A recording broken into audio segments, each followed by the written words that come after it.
વિરોધનો અવાજ।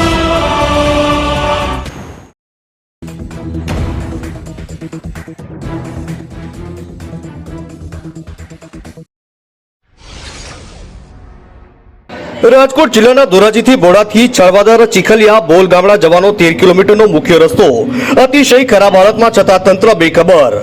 રાજકોટ જિલ્લાના ધોરાજીથી બોડાથી છળવાદર ચીખલી બોલગામ જવાનો 13 કિલોમીટરનો મુખ્ય રસ્તો અતિશય ખરાબ હાલતમાં છે। અત્યારે અકસ્માતનો ભય વિદ્યાર્થીઓ તથા ગામના લોકોને સતાવી રહ્યો છે। સ્થાનિક લોકોમાં 4 ગામોએ જતો રસ્તો તાત્કાલિક સમારકામ હાથ ધરવાની નહીં તો ચૂંટણીનો બહિષ્કાર કરવાની ચીમકી ઉચ્ચારી છે। નિલેશભાઈ રાદડિયા। ભોળાનો રસ્તો ખરાબ છે, શું કહેશો?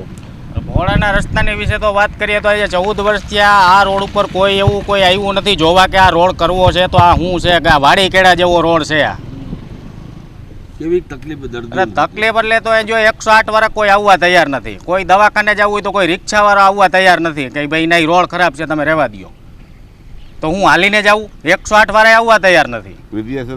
અરે વિદ્યાર્થીને એમ જ ઈ જ તકલીફ છે, બધાને એવી જ હાલાકી છે બધાને। અમે પડે છે કેટલા 2 વાર તો હું ખુદ પડ્યો આ રોડ ઉપર। શું તમારી માંગણી? માંગણી અમારી એક જ છે સરકારશ્રીને કે તમે ચૂંટણી રાણે આવો છો પણ અહીંયા કોઈ ગામડે જોવા આવી કાંઈ પ્રશ્ન હોય રોડનો તો એ કોઈ જોવા આવતું નથી અહીંયા। મારું નામ સાહિલ હીરાપરા। હીરાપરાભાઈ, જે આ રસ્તો ભોળાનો છે તે અતિશય બિસ્મારમાં છે, શું કહેશો? આ રસ્તો શું કહેવાય અહીંથી મારી 1.5 કિલોમીટર વાળી થઈ છે અને બહુ અતિશય ખરાબ છે અને ડમ્પરવાળા હાલીને બહુ ખરાબ કરી નાખ્યા છે અને એક્સિડન્ટ બહુ થઈ ગયેલા છે અને શું કે રોદો દેખાઈને ગાડી હેઠી ઉતરી જાય છે। કેવી તકલીફ પડે રાતે વાડી જવામાં? રાતે બહુ તકલીફ પડે। શું તકલીફ પડે? રોદા દેખાય નહીં। શું તમારી માંગણી શું છે? રોડ વધારે સારો કરી દે તો સરકાર સારું। રાજકોટ જિલ્લાના ધોરાજીથી ગ્રામ્ય વિસ્તાર પર ઉપલેટા તરફ જવાનો અને 4 થી વધારે ગામડા જેમાં ભોળા, છાળાવદર, ભોલગામડા, ચીખલિયા તરફ જવાનો 13 કિલોમીટરથી વધારાનો મુખ્ય માર્ગ અતિશય ખરાબ હાલતમાં હોય તેથી નાના મોટા અકસ્માત થઈ રહ્યા છે। વાહન વ્યવહારમાં પણ લોકોને ભારે મુશ્કેલી સહન કરવાનો વારો આવ્યો છે।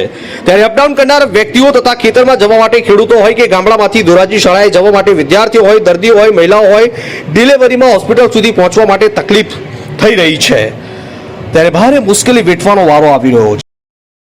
મારું નામ સનત ગોસ્વામી, મારું ગામ છાળવાદર છે અને ધોરાજી તાલુકાને લગતા 4 ગામ છે, ભોળા, ભોલગામડા અને ચીખલિયા। આ 16 કિલોમીટરનો રસ્તો બહુ જ બિસ્માર અને બહુ જ ખખડધજ હાલતમાં છે કે કોઈ દર્દીઓ ડિલિવરીનો કેસ હોય કે કોઈ વૃદ્ધ દર્દી હોય તો એને માટે એમ્બ્યુલન્સને બોલાવવા માટે આવવા જવા માટેનો 2 કલાકનો ટાઈમ લાગી જાય છે અને ખાસ કરીને તો ડિલિવરી માટે જે બૈરાઓ છે એને રિક્ષાઓમાં એમરજન્સીમાં લઈ આવવા માટે બહુ જ તકલીફ પડે છે। એટલે સરકારને અપીલ કે જેમ બને એમ જલ્દીથી આ રસ્તો રિપેર કરે। શું કહેશો, કેટલા કિલોમીટરનો ખરાબ છે અને જો દર્દીઓ એને કેવી તકલીફ થતી હોય છે? આમ જોઈએ તો આ રસ્તો 16 કિલોમીટરનો છે અને ખાસ કરીને ધોરાજીને લગતા ગામડા જે છે જે ડેઇલી રૂટિન આવવાવાળા એ લોકોને બહુ જ તકલીફ પડે છે। કાજલબેન, જે ભોળાનો રસ્તો છે અતિ ખરાબ છે, તમારે દવાખાનામાં જવા તકલીફ થાય, શું કહેશો? અમારા છોકરા બીમાર હોય તો બહુ તકલીફ પડે છે, કેવી રીતે લઈ જવા એ પ્રોબ્લેમ બહુ થાય છે। બેન, કેવી હાલાકી પડે નીકળવામાં? બહુ ખરાબ તકલીફ છે અત્યારે। કેવો રસ્તો? કેવો રસ્તો બહુ ખરાબ છે, રોડાઈ દેખાતા નથી એવડા છે। શું કે સ્કૂલના નિશાના છોકરાઓને તકલીફ? છોકરામાં તકલીફમાં જાય જ કઈ રોડા જેવડા છે અને રિક્ષાઓ એટલી છે ને તો એમાં જવાનું મન નથી થતું। બેન, શું તમારી માંગણી શું છે? રોડ કરી દો ઈ। બિસ્માર રસ્તાઓને લઈને નાના મોટા વાહનોને અવરજવર માટે રસ્તા ખરાબ હોય તેથી વાહનોને પણ ભારે નુકસાન થયું છે। તેથી 4 ગામડાઓના લોકોને એવી ચીમકી ઉચ્ચારી છે કે 2024ની ચૂંટણીમાં જો રસ્તાઓનું તાત્કાલિક સમારકામ હાથ નહીં ધરાય તો ચૂંટણીનો બહિષ્કાર કરાશે અને ભોળા ગામના ઉપસરપંચ ગામડાઓને પડતી મુશ્કેલીઓથી ત્રાહિમામ પોકારી ગયા છે। રસ્તાઓ બિસ્માર હોય તેથી સગા સંબંધીઓ ગામડે આવવા જવાને રાજી નથી, દીકરાનો સગપણમાં તકલીફ પડી રહી છે। મારું નામ સમીરભાઈ જયંતિભાઈ ટીલાળા। સમીરભાઈ, જે ભોળાનો રોડ ખરાબ છે, શું કહેશો? ભોળાના રોડ ખરાબ છે એના માટે અમે અનેક વાર રજૂઆત કરી છે, આવેદને આપ્યા છે। અમારા ધોરાજી તાલુકાના ધારાસભ્યજી મહેન્દ્રભાઈ પાડલિયા છે, અમારા સાંસદજી રાજકોટના રમેશભાઈ ધડુક છે, એમને પણ અમે રજૂઆત કરી છે। આ લોકોએ વાલી વખતે અમને એવું જ આશ્વાસન આપે છે કે થઈ જશે ટૂંક સમયમાં, પણ હજી સુધી થયો નથી અને એના માટે કોઈ નક્કર પગલાં લેવામાં આવ્યા નથી આ સરકાર દ્વારા। બરાબર।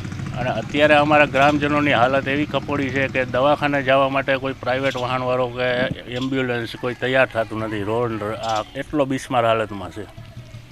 શું કહેશો જો રોડ બનાવવામાં નહીં આવે તો જો રોડ બનાવવામાં નહીં આવે ને તો અમે ચારેય ગામના સરપંચ, ઉપસરપંચ અને ભોળા ગામના સદસ્યો, નાગરિકો અને બીજા 3 ગામ છે એના નાગરિકોએ પણ એવું અમને આશ્વાસન આપ્યું છે કે જો રોડ તાત્કાલિક બનાવવામાં નહીં આવે તો આવનારી 2024ની ચૂંટણીનો અમે બહિષ્કાર કરશું. શું કહેશો લગ્ન માટે બહુ લગ્ન માટે અત્યારે અમારા 4 ગામની હાલાકી એવી છે કે કોઈ દીકરી દીકરો વળાવવા માટે તૈયાર નથી આ રોડ રસ્તાના હિસાબે. અને એક બીજું કે અત્યારે અમારા સગા સંબંધીઓને અહીંયા આવવું હોય ને અમે આ નંબરે એને વિનંતી કરીને કે આવો, નવરા હોય તો ચક્કર મારો, તો કોઈ આવવા રાજી નથી આ રસ્તાના હિસાબે. આ 5 ગામને રસ્તો જોડતો છે અને 16 કિલોમીટરનો રસ્તો છે. મુશ્કેલીની તો કોઈ વાત જ નહીં. રાજકોટ જિલ્લામાં છેલ્લામાં છેલ્લા આ 4 ગામનો રસ્તો છે. આજે 14-15 વર્ષથી આ રસ્તામાં કોઈ ધ્યાન જ આપ્યું નથી. શું કહેશો આ બાબતે? અને ભાજપના આગેવાનો આવીને અમને વચનો આપી ગયા, એ મહિલો કાંઈ એક શબ્દ એને આમાં કામ કર્યું નથી. આ ચૂંટણી આવશે તો શું કરશો? આ ચૂંટણી આવશે તો અમે બહિષ્કાર કરવાના છે. કારણ કે 4 ગામે નક્કી કરી લીધું છે ટૂંક સમયમાં આ રોડ ચાલુ કરો, નહીં તો અમારો બહિષ્કાર. અમે કોઈ પણ જાતની મતપેટી અમારા ગામમાં મોકલતા નહીં.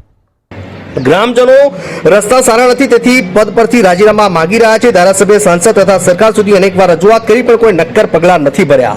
તેથી આગામી 2024નો ચૂંટણીનો બહિષ્કાર કરાશે તેવી ચીમકી ઉચ્ચારી હતી. અને 13 કિલોમીટરનો મુખ્ય માર્ગ અતિશય ખરાબ હાલતમાં છે, તેથી 108 પણ અહીં આપવી શકતી નથી અને અપડાઉન કરવામાં પણ વિદ્યાર્થીઓ અને લોકોને હાલાકીનો સામનો કરવાનો વારો આવી રહ્યો છે. ધોરાજીથી અલ્પેશ ત્રિવેદીનો રિપોર્ટ.